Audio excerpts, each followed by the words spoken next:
Hello, Aletta. Thank you for joining me today. Thank you for having me.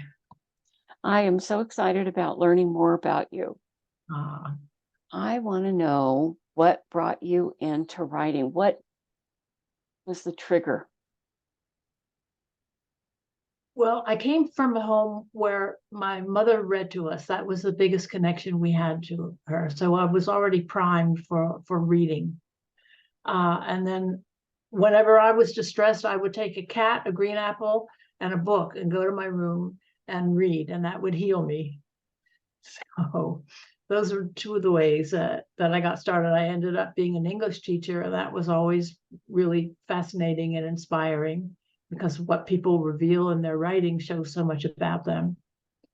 Um, though I did have one incident when I was a child. I thank my grandparents for that. When I was 10 years old, they took me on a vacation trip through the Blue Ridge Mountains, the Appalachian Mountains. And there was a legend there about something called fairy stones. And the legend is that fairies lived in those mountains happily for thousands and thousands of years.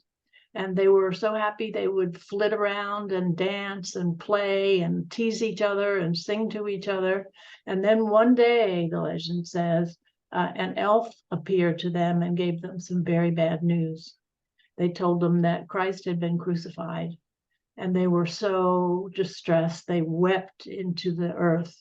And everywhere a tear fell, a little cross showed up. I'm trying to think, might have a picture. I don't know how this will work. These are Yeah. crystal structures of little crosses. And that story really, really impressed me.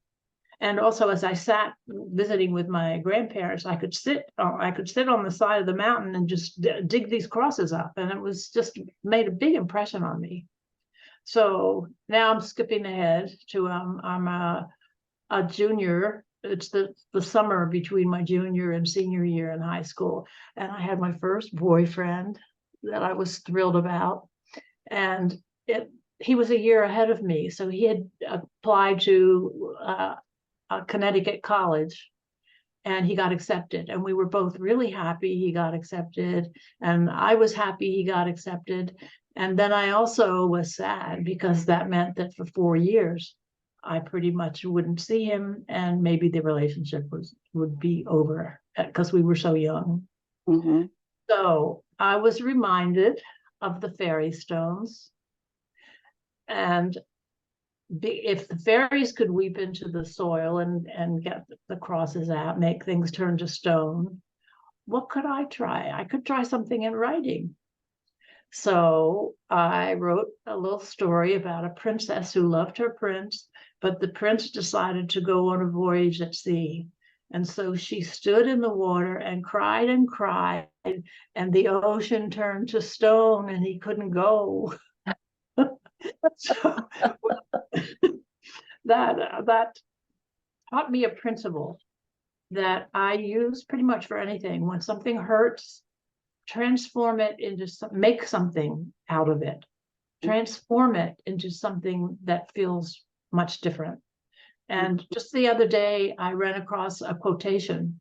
I had to look her name up. I had thought for years that this was a man, and I thought his name was pronounced Isaac Denison. Mm-hmm.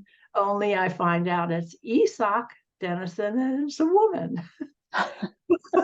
but but what she said is what really hit me. I'm just going to read it.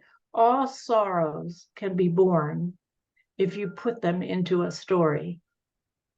Yes. And yeah, my experience really played that out and has influenced me ever since.